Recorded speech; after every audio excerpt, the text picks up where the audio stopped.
મંડળીમાં તો મિત્રો ચાલો આપણે માતાજીનું પ્રવચન સાંભળીએ. તમારા મસાલા ખાધેલા, પડીકીઓ ખાધેલા બધાય એવું હોય બધું કચરો લઈ અને ડસ્ટબિનમાં નાખીને બારી મેલે. આ કાર્ય થાય છે અત્યારનો નહીં તો પહેલેથી થાય છે.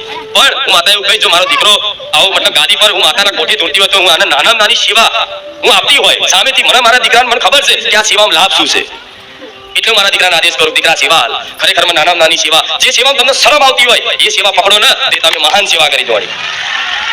આ માયા એવી છે, માયા એવી છે ભગવાનની કે કચરો વારે તો કોઈ નાના બની જાય, કચરો વેણે તો કોઈ નાના બની જાય. શું બૂટ ચપ્પલ કોઈના પકડે તો નાના બની જાય, વાસણ ધોવો તો નાના બની જાય. પણ અસલ માતા એવું કહીશ, અસલ નાના નાની નાના બની જાય. તમને એવું લાગતું તમારો ઈગો, તમારો અભિમાન તમને સેવાય સાચી નહીં કરવા દેતું. આ તમારો ઈગો, તમારું અભિમાન તમને સાચી સેવાય કરવા દેતું. તમને ક્યાંક ને ક્યાંક પોતાના પદનું, પોતાના મતલબ નામનાનું, પોતાના પૈસાનું, પોતાના રૂપનું, પોતાના કપડાના દેખાવનું ક્યાંક ને ક્યાંક અભિમાન છે કે હું આ રીતે કચરો વીણીશ તો લોકો જોશે શું વિચારશે. આજે શરમ મૂકીને કરે ને એ મારી મેલડીના કૃપા પાત્ર બની ગઈ. આનું તો કહું અહીં એકલું નહીં, તમે દ્વારકા જાઓ તો દ્વારકામાં 5 કચરો ભેગો થયેલો ક્યાંક ડસ્ટબિનમાં નાખી દો તો દ્વારકા વાળો રાજી થશે. સોમનાથ જાઓ ને તો સોમનાથ મહાદેવના દર્શન કરો, દર્શન કરીને બહાર નીકળો ને અને કદાચ એના ધામના આસપાસ વિસ્તારમાં ક્યાં નાનો એવો કચરો દેખાય ને, કચરો વીણી અને 5 કચરો વીણીને ક્યાંક કચરા પેટીની વ્યવસ્થિત જગ્યાએ નાખી જોજો, એ થોડો સાફ કરી જોજો, મારો મહાદેવ પ્રસન્ન થશે. કેમ કે ધામ છે અને ધામમાં સાક્ષાત માતાજી ભગવાનનો વાસ હોય છે, તો ત્યાં સ્વચ્છતા, જ્યાં સ્વચ્છતા ત્યાં પ્રભુતા. તો સ્વચ્છતા રાખો તો પ્રભુતાની અનુભૂતિ કરો. તો ધામ એકલું નહીં, બધી જગ્યાએ રાખો, જ્યાં ત્યાં ડસ્ટબિન રાખો. આ બધું નાનું લાગે પણ આ બધા મહાન કાર્યો છે. આ તમને મહાન બનાવી શકે નાના કાર્યો. સાચું, આ વિશ્વાસ નહીં કરો તમે. હું કચરો વીણું, હું આમ કરું, હું કરું છું ને એ દડે બધા. અને મારા ધામમાં તો અહીં તો જો કે હું જોઈ છું ભક્તોની મતલબ પ્રસાદીની ડીશ હોય ને ધોવા માટે લડે કે ભાઈ પોતા કલાક થયો, એવા ભક્તો છે. ખરેખર અસલી લૂંટ તો એ જ કરે છે. હું તમને સેવા કરવાનું પ્રોત્સાહન નહીં આપતી, તમે સેવા કરો, પણ સેવાનું મહત્વ સમજાવું છું. સેવા કોને કહેવાય? અસલી સેવા, અસલી લાભ, અસલી માતાજીની કૃપા મેળવવાની લૂંટ કરવી હોય તો સેવા કરો. પૈસાની નહીં જોતી મારે, ચાલશે 1 રૂપિયો દાન પેટીમાં ના નાખતા. હું કહું છું મારે પૈસા નહીં જોતા, પણ અહીં જે આવશે એ છે કદાચ આવતી બીજાની સેવા જ્યાં દેખાય, પોતાની નજર સામે કચરો દેખાય ને તો એક કચરો 5 કચરો વીણીને તે બહાર ડસ્ટબિનમાં નાખી દે. ડસ્ટબિન ના હોય તો તમારે ઘેર લઈ જઈને ક્યાં ઘરકી કચરા પેટીમાં નાખી દેજો તો મેરડી રાજી થઈ. પટેલ ડસ્ટબિન ના હોય તો મેલાવડાઓ મોટા ધામ છે તો એની પવિત્રતા જાળવવાની જવાબદારી સેવકોની, ભાવિકોની છે. આ શું ખોટું? જો કે જળવાય છે, ઘણી બધી પવિત્રતા જળવાય છે, ઘણી સાફ સફાઈ. આરાદાળ આવો તો કચરો જોવા નહીં મળતો. જો કે મોટી ટીમ મતલબ આવે પોતપોતાની રીતે મતલબ સેવા આપી અને જતા રહે, અને સેવા આપીને તે મતલબ આટલું સારું હશે. પણ જે નવા આવે છે, નવા જોડાયા છે, ફરી એક વખત કહું છું, બારે તમે દુનિયામાં ધામમાં ફરો છો તે ધામની કૃપા કેમ નહીં મળતી? તમે કૃપા લેવા જાવ છો, ગુનાહ કરીને આવો છો, અપરાધ કરીને આવો છો. આ શું ખોટું? જે ધામમાં તમે કૃપા મેળવવા જાવ છો, જે માતાજી ભગવાનની તમે કૃપા મેળવવા જાવ છો, એની જોડથી સુખની આશા લઈને જાવ છો, એ ધામમાં જઈને તમે કૃપા મેળવવાની જગ્યાએ તમે ક્યાંક ને ક્યાંક નાના અપરાધ ગુનાહ કરી નાખો તો કઈ માતાજી ભગવાન તમને આશીર્વાદ રૂપે સુખી કરે કહો? આ ખોટું. એટલે તમારી પોતાની વ્યક્તિની જવાબદારી પોતે પાડે, બીજાનું ના કરે તો કઈ નહીં. તું પકડ, આ કર, એ આ કર, બીજાને નહીં કહેવાનું કે ભાઈ તું આ લઈ લે, આ લઈ લે.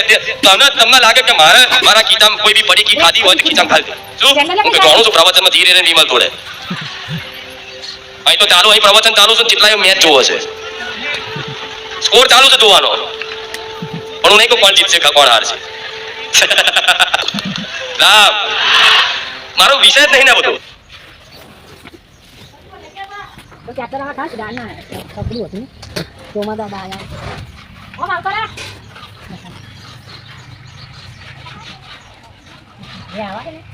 તો મિત્રો બહાર જતા અમારા ખુખાર મેલડીમાં શું બોલ્યા, કોણ જીતશે મેચમાં એ પણ બોલ્યા છે. તો મારી ખરી વાત છે, અડધા પ્રોગ્રામમાં આવે છે મારી પ્રવચન સાંભળવા, તો મેચ જોવે છે, પડી પણ ખાય છે મારી સાચી વાત છે. ચાલો વિડીયોમાં આગળ આપણે પ્રવચન સાંભળી માતાજીનું.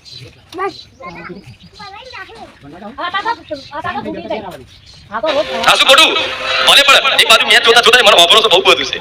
મન તો લાગ્યું આવી મેચ મૂકીને આયા, મને ગમ્યું. એ તો મેચ હોય તો બધા પલાઠી વારીને જોડે થોડી બેસી જાય, ગોઠવાઈ જાય. પણ મેચમાં સટ્ટા બટલા રમવાના મારા બન્યા હોય તો એમને આ જોડી વિનંતી કરું છું. તો કે કાલે જેવું થઈ જશે તો મને જ માથે પડશું. મારી હું તો મેચમાં હારી જતો, તારા બાપાએ કીધું તું રમવાનું. મારી તો બહુ ટેન્શનમાં છું, મારી દવા પીવા છું, ખાવા દેવું કર્યું. આ શું ખોટું? માણસના આવશ્યકતા કરતા વધુ શોખ જે કરે છે એ ડૂબે, જેને જરૂર છે એના કરતા વધારે આશા રાખે છે ડૂબે. આ શું ખોટું? તમારી જરૂરિયાત આવશ્યકતા શું છે તમને ખબર છે, મારા આટલી વસ્તુ જરૂર છે, એટલી વસ્તુ પર્યાપ્ત હોય તો પછી ભલે ને બાજુવાળો મોટી મોંઘી કરોડની ગાડી લઈને ફરે પણ તમે રિક્ષામાં સુખી રહી શકો છો. આ શું ખોટું? પણ આપણે બીજા જેવું કરવું છે, બીજા જેવું થવું છે. ના કરતા જેમ છે ભગવાન હાલે છે કૃપા માનો.